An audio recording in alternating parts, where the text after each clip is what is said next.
بسم اللہ الرحمن الرحیم۔ السلام علیکم پیارے ویورز، میرو کی کہانی کے ایپیسوڈ نمبر 32 میں آپ لوگ کی خدمت میں حاضر ہیں۔ ناظرین، کل جدھر ہم لوگوں نے چھوڑا تو ادھر سے شروع کرتے ہیں کہ گسدک اور اس کے بھائی یعنی گھوڑے اور اونٹ میں سوار ہیں اور جا رہے ہیں، اور اس کو بلح کو پیچھے کرتے ہوئے وہ لوگ اپنے تلسم سے اس کو کچھ رکاوٹ ڈال رہے ہیں۔ تو چنانچہ ناظرین، جب بلح اس کے نزدیک پہنچ گیا اور اس دریا کو تیرتے ہوئے عبور کیا، وہ روز اس کے نزدیک آیا اور زار و قطار رونے لگا کہ گسدک تم ایسا نہیں کرو، تم میرا جان ہے، تم جگر ہے، میں نے کتنا تمہارے اوپر بھروسہ کیا، میں نے اپنا دل کا راز آپ کو بتایا، میں تمہارا دوستی میں گرفتار ہو گیا، لہذا تم انسان پہلی بار میرے کو ایسا دھوکہ دے کے جا رہے ہو، میرا زندگی تمہارا بغیر نہیں چلے گا، میرا گزارا نہیں ہوئے گا، اس کے لیے میں نے سب چیز تمہارے پر داؤ لگایا اور میں نے آپ کے لیے اپنے آپ کو قربان کیا، اور میرا زندگی بھی آپ کے لیے قربان ہے، اس کے لیے تم میرے بات میں یقین کرو، پلیز تم ایسا نہیں کرو اور میرا اوپر مصیبت نہیں ڈالو، میرا تمہارے کو پیار ہو گیا، اس کے لیے میں نے اپنے دل میں تمہارے لیے بہت جگہ بنایا، اس کے لیے تمہارا بغیر میرا زندگی ابھی ادھورا ہے اور نہیں چلے گا۔ ناظرین، بلح نے بہت التجا کرتے ہوئے، زار و قطار روتے ہوئے اور گسدک کو بولتے رہے، لیکن گسدک اس کا ایک بھی نہیں سن رہا تھا اور وہ بھی راستے میں جا رہے تھے۔ ناظرین، جب دریا سے نکلا تو بلح اور بھی نزدیک آ گیا، تو گسدک نے اپنے اونٹ کے جو سامان کے اندر انہوں نے چکی وغیرہ رکھے تھے، تو انہوں نے ایک چکی کا پیس کو نیچے گرا دیا، تو چکی کا پیس ایک بڑا پہاڑ بن گیا اور وہ بہت ریتیلا اور پتریلا پہاڑ ہو گیا کہ اس کے ہاتھوں اور پاؤں کو مجروح کرتا ہوا اور اس کے پورے ہاتھ پاؤں میں خون آنا شروع ہو گیا۔ ناظرین، وہ چلتے رہے اور پہاڑ کو کاٹتے رہے اور اپنے منتر وغیرہ سے عبور کرتے ہوئے پھر نزدیک آیا۔ پھر نزدیک آنے کے بعد ناظرین اس نے دوسرا پیس کو پھر گرا دیا۔ ناظرین، یہ پھر اور ایک نوکیلا اور پتریلا پہاڑ بن گیا اور اس کا راستہ کو روک لیا۔ تو ناظرین، بلح نے منتر اور جنتر پڑھنے کے بعد اس راستے کو عبور کرتے ہوئے اور بھی زیادہ مجروح اور زخمی ہو گیا اور وہ لوگ کا نزدیک آیا اور اس نے اپنے زاہ و قطار کو رونے لگا اور اس کو بتانے لگا کہ گسدک ایسا نہیں کرو، میرے کو مشکل اور مصیبت میں نہیں ڈالو، میں آپ کے لیے قربان ہو جاؤں، تمہارا دوستی نے میرے کو اپنا گرویدہ بنایا، اس کے لیے میرے کو آپ کے بغیر کوئی گزارا نہیں ہوئے گا، لہذا پلیز تم میرے کو ایسا چھوڑ کے نہیں جانا۔ ناظرین، اس باتوں کے کرنے کے بعد تو پھر گسدک نے دیکھا کہ بلح اس اولوگ کا نزدیک اور آنے لگا، تو انہوں نے ادھر سے لے کے جانے کے لیے انہوں نے ایک روم سے جو ادھر سے فلفل اور نمک اٹھائے تھے، انہوں نے فلفل اور نمک کو مکس کر کے پھر بلح کے منہ کی طرف پھینک دیا۔ ناظرین، اس بلح کے منہ میں فلفل اور نمک لگ گئے تو اس کے ہاتھ پاؤں زیادہ مجروح تھے اور خون آ رہے تھے اور اس کے آنکھوں میں گر گئے اور بھی زیادہ زخمی ہو گیا۔ ناظرین، وہ پھر اور زور زور سے رونے لگا۔ اس رونے کے بعد بلح نے پھر بولا کہ گسدک، میں تمہارا پیار ہوں، لہذا میرے کو ایسا چھوڑ کے نہیں جانا۔ تو ناظرین، گسدک اس کا ایک ہی بات بھی سنتا نہیں اور وہ بھی جاتا رہا اور وہ بھی اس کے پیچھے چلتا رہا۔ جو چنانچہ ناظرین آخر کار انہوں نے اس کو ختم کرنے کے بعد، یہ نمک اور فلفلوں کو ختم کرنے کے بعد اور بھی زیادہ نزدیک آنے لگا۔ تو ناظرین، وہ جب نزدیک آیا تو گسدک کو بولنے لگا کہ آپ میرے ساتھ بہت دوست تھے، اچانک آپ کو کیا ہو گیا کہ آپ بدل گئے؟ تو ناظرین، گسدک نے اس کو بہت دور سے جواب دیا کہ تم بلا ہو، دیہ ہو، جن ہو، میں تو انسان ہوں، میرا رہنا سہنا الگ ہے، میرا کمیونٹی الگ ہے، میرا معاشرہ الگ ہے، آپ کا معاشرہ الگ ہے، لہذا میرا آپ کے ساتھ دوستی نہیں رہے گا، تم اپنا دوستی کا خیال اپنے دل سے نکالو، ابھی میرے کو چھوڑو کہ میں اپنے جگہ میں جاؤں گا اور اپنے زندگی بسر کرتا رہوں گا، لہذا تم بلا ہے، تم جاؤ اور تم جنوں کے ساتھ بیٹھو اور تمہارا وہاں دنیا آباد کرو، میرا پیچھا چھوڑ دو، ابھی میرا پیچھا میں نہیں آؤ۔ ناظرین، اس باتوں کے کرنے کے بعد بلح کے اندر دل کے اندر بہت بڑے دکھ اور بھی ابھر آنے لگے۔ ناظرین، اس دکھوں کی وجہ سے بلح نے اس کو بولا کہ میں نے اپنی خاطر، آپ کی خاطر اپنے سب کچھ قربان کیا، اپنا جائیداد وغیرہ، اپنا محل وغیرہ، حتیٰ کہ میرا جو علم تھا وہ میرا غیب کا علم تھا، میرے کو معلوم تھا، لیکن میں نے آپ کی دوستی کے خاطر اس علم کو بھی آپ کو دے دیا، لہٰذا تم میرا بھی ایک چیز کا قدر نہیں کیا، میرا علم بھی لے کے گیا، میرے جائیداد کو برباد کیا، میرے ماں کو تم نے بھی زخمی کیا، اس کے ہاتھ توڑ دیے اور اس کو کوہ قاف بھیج دیا، اور میرا بھی اتنا تم نے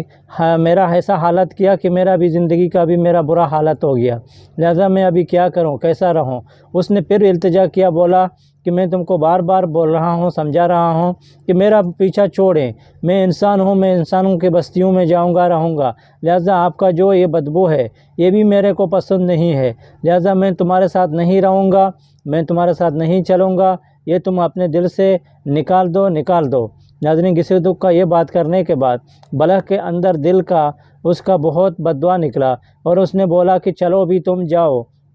لیکن اگر میرا دل حقیقت ہے، اگر میرا پیار حقیقت ہے، اس کے عوض میں تم کو بددعا دیتا ہوں کہ تم بھی ایک کتیا بن جاؤ اور انسان کے شکل میں نہیں ہو جاؤ، یہ میرا بددعا ہے، بے شک انشاءاللہ یہ تم کو بھی اثر کرے گا۔ ناظرین، انہوں نے ایسا بددعا کر کے اس کو کتیا کتیا پکار کے بولا کہ بھی تم ایک کتا بن جاؤ اور انسان کا زندگی سے ابھی تم کو انشاءاللہ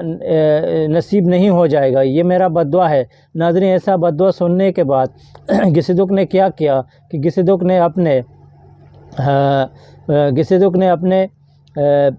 کیا نام ہے، ایک اور بھی مشکیزہ تھا، اس کا پانی گرایا۔ اس پانی گرانے کے بعد ناظرین بلا وہی ایک بڑا سمندر کے اندر پھر غرق ہو گیا، وہ ہاتھ پاؤں مارنے لگا، لیکن میں اس کو عبور کرتا رہوں، لیکن ابھی وہ بہت تکا ہوا تھا اور اس کا حالت بھی برا تھا، کیونکہ اس نے بہت سفر کاٹا تھا، بہت نوکیلے اور پتھریلے زمینوں میں اس کا مقابلہ کرتے ہوئے، اس کے پیچھا کرتے ہوئے اس کے نزدیک آنے کا کوشش کرتا رہا، لیکن وہ ہر بار ناکام ہوتا رہا، کیونکہ اس نے اس کو یہ منتر پڑھایا تھا، اور اس نے بلح نے بھی بہت کوشش کیا کہ میں اس کے اندر گھس جاؤں، وہ دوبارہ اور اس کو کچھ کالا کوا بناؤں اور اس کو انسان کا شکل سے بدل لوں، اور اس کے اندر جو میرا علم دیا ہوا ہے وہ علم کو میں پکڑوں اور واپس کر دوں، لیکن اس کا ہر تدبیر اس کے سامنے ناکام ہو گیا، کیونکہ اس نے دوستی کے خاطر آنکھ بند کر کے اپنے دل کا بہت راز اس کو دیا تھا، اور بہت اپنے قیمتی زیور یعنی علم کو بھی دیا تھا، کہ اس علم کی وجہ سے وہ پھنس گیا۔ اور ناظرین، اس قصہ سے ہم لوگ یہ عکس کرتے ہیں کہ انسان اس دنیا میں اگر اس کے ساتھ جتنا بھی محبت کرے گا، جتنا بھی دوستی کرے گا، اس کا دوستی ایسا موسم کا نمونہ ہے کہ موسم کے ساتھ الگ الگ ہوا چلتے ہیں، تو انسان کا دوستی ایسا ہے ناظرین کہ جب وقت آئے گا تو وقت کے ساتھ اور حالات کے ساتھ وہ بھی ایسا بدل جائے گا، اور اس کے ہوا کا رخ دوسرا طرف ہو جائے گا۔ اور یہ بات آپ لوگ بھی یقین کریں اور قصے سے عکس کریں کہ انسان کا دوستی کبھی بھی وفادار نہیں ہوئے گا، کبھی بھی پائیدار نہیں بنے گا، کیونکہ بہت بڑے بڑے دوستوں کا مثال دنیا میں موجود ہے، اسٹوری کی شکل میں، حقیقت کی شکل میں، ڈرامے اور دوسرے چیزوں کی طرح۔ اس اسٹوری کا بھی مقصد یہی ہے کہ اس سے کوئی انسان بھی سنے کہ انسان نے ایک جن اور ایک بلح کے ساتھ کتنا دھوکہ کیا اور کتنا اس کو ٹگایا اور اس کا سب چیز کو برباد کیا، اور اس کو بری زندگی میں اس کو سمندر میں ڈبو دیا۔ ناظرین، اس باتوں کے کرنے کے بعد بلح تو سمندر کے اندر غرق ہو گیا، ڈوب گیا، لیکن تھوڑی ہی بعد میں اور جب سامنے آیا تو اس نے دیکھا اس کا بھائی دلپل نے دیکھا کہ اچانک اس کے اونٹ نے چھلانگ مارنا شروع کیا، تو دلپل نے پیچھے موڑ کے دیکھا کہ اس کے اونٹ کے اوپر ایک کتیا ہے۔ انسان کا جگہ ابھی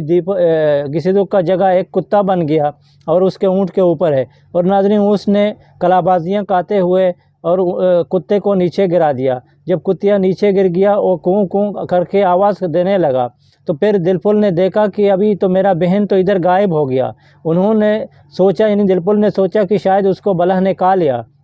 اور ابھی بلح شاید ایک کتا بن گیا، وہ میرا بھی پیچھا کر رہا ہے اور میرے کو کھانے کا کوشش کر رہا ہے۔ ناظرین، اس کتیا کو دیکھنے کے بعد دلپل کو معلوم نہیں ہو گیا کہ بلح کے بددعا نے اثر کیا اور اس کا بہن ابھی کتا بن گیا، تو چنانچہ اس کو یہ ڈر لگا، اس نے اپنے اونٹ کو پکڑ کے گھوڑا کے ساتھ بہت زور بھاگنے لگا، اور بلح کا جو ایریا تھا وہاں سے نکل گیا، اور انہوں نے زور زور بھاگنا شروع کیا۔ ناظرین، کتا بھی آواز دیتا رہا اور وہ اس کو بات کرنے کا کوشش کرتا رہا، لیکن اس کا منہ بھی بند ہو گیا تھا کیونکہ وہ کتا بن گیا۔ تو چنانچہ وہ اس کا بولی بھی نہیں سمجھ رہا تھا کہ وہ کیا بات کر رہا ہے۔ چنانچہ وہ اگر زاہ و قطر میں رو رہا ہے تو اس کا مقصد یہی تھا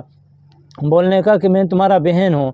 بلہ نے میرا یہ حالت کیا ہے، پلیز میرے کو نہیں چھوڑیں۔ لیکن وہ اس کا بولی اور زبان نہیں سمجھ رہا تھا، اس کے لیے وہ اس سے دور چلا گیا اور اس کو جنگل میں غائب کر دیا اور دوسرا راستہ اختیار کر کے بڑی مشکل اور مصیبت سے گھر میں پہنچا۔ ناظرین، جب گھر میں پہنچا تو دل پھول کے ماں نے دیکھا کہ اس کا اونٹ اس کے ساتھ لایا ہے، تو اس کا ماں بہت خوش ہو گیا۔ تو ناظرین، ماں نے اس کو بولا کہ ابھی میرا بیٹی کدھر ہے؟ تو دل پھول نے بولا کہ آپ کے بیٹی کو اس نے پورا مہاجرہ سنایا کہ ہم نے کیسا اس کو نکالا، ہم لوگ کیسا مصیبت رستہ میں آیا، اور آخر میں اس کو اسٹوری سنایا کہ میرا بہن کو میں نے ادھر سے پایا، اس کو میں نے اونٹ میں سوار کیا اور میں گھوڑا میں سوار ہو گیا۔ آدھا رستہ میں آیا تو میں نے دیکھا کہ میرا بہن غائب ہے اور اس کا جگہ ایک کتا اونٹ کے اوپر ہے۔ تو اونٹ نے چھلانگ مارا اور کتا کو نیچے گرایا اور میں نے کتا کو چھوڑ کے ادھر آیا۔ تو ناظرین، اس کا ماں باپ سمجھ گیا کہ یہ کتا نہیں ہے، یہ ہم لوگ کا بیٹی ہے، لیکن دل پھول نے نہیں سمجھا کیونکہ اس کو انسان کا شکل بدل کیا۔ کبھی کبھار جن انسان کے اوپر اگر حملہ کرتے ہیں تو اس کو مرغی بناتے ہیں، اس کو کوئی گیدڑ بناتے ہیں، اس کو کوئی دوسرا کتا وغیرہ بناتے ہیں، تو اس کا شکل کو تبدیل کر دیتے ہیں۔ اس کے لیے ناظرین بڑے لوگوں کو معلوم ہو گیا، تو چنانچہ انہوں نے بولا کہ یہ کتا نہیں ہے، جلدی جاؤ، ہم لوگ وہاں ڈھونڈتے ہیں، اس کو لاتے ہیں۔ تو ناظرین، کیا ہو گیا کہ جب وہ لوگ ڈھونڈنے کے لیے گیا تو دیکھا کہ جس طرح ادھر اس کا نام و نشان نہیں مل رہا تھا، تو وہ لوگ اس کو ڈھونڈنا شروع کیا۔ تو ناظرین، ادھر کیا ہو گیا کہ جب کتا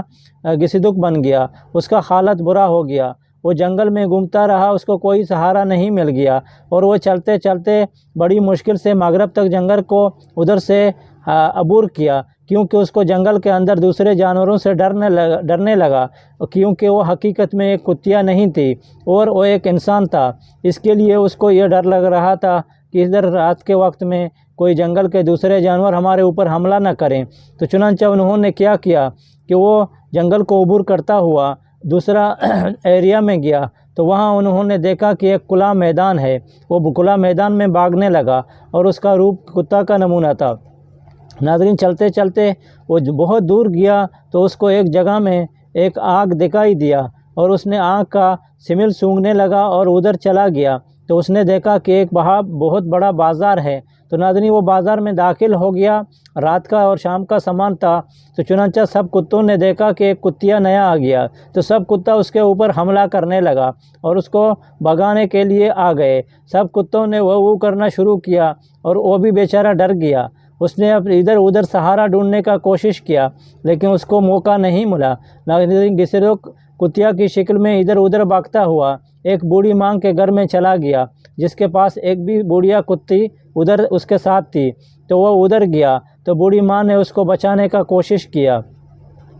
ناظرین، اس کو بہت بڑی مصیبت سے بوڑھی ماں نے بچا لیا۔ رات کو ادھر اس نے گزارا کیا۔ جب کھانے کا ٹائم ہو گیا، ناظرین، بوڑھی ماں نے اپنے کتے کو ایک پیس کا روٹی پھینک کے دیا اور ایک پیس آدھا کر کے یہی جو مہمان کتی آیا تھا تو اس کو دینے کے لیے پھینک دیا۔ تو ناظرین، گھسیدک تو حقیقت میں انسان تھا، اس نے یہ روٹی کا ٹکڑا نہیں کھایا۔ تو بوڑھی ماں نے دیکھا کہ یہ روٹی نہیں کھا رہا ہے، تو بوڑھی ماں نے روٹی کو اٹھایا اور اس کو ایک پلیٹ میں ڈال کے اس کے سامنے رکھا۔ تو اس نے دیکھا کہ یہ پھر بھی یہ روٹی کو نہیں کھا رہا ہے۔ تو ناظرین، بوڑھی ماں کو معلوم ہو گیا کہ شاید کتا نہیں ہے، تو بوڑھی ماں تھوڑا اور بھی ڈر اور جھجک ہو گیا۔ تو انہوں نے کیا کیا کہ انہوں نے کچھ آیات کو وِدر کیا اور پڑھنے کے اوپر اپنے اوپر دم چوف کیا اور اپنے آپ کو محفوظ کیا، اور پھر اس کے ساتھ آواز دیا کہ یا اللہ، یہ کیا چیز ہے میرے سامنے آیا، میرے کو اس سے نجات دلائیں، شاید کوئی جن ہے یا پری ہے، کیا چیزیں معلوم نہیں لگتا ہے۔ ناظرین، بوڑھی ماں ایسا ڈرنے لگا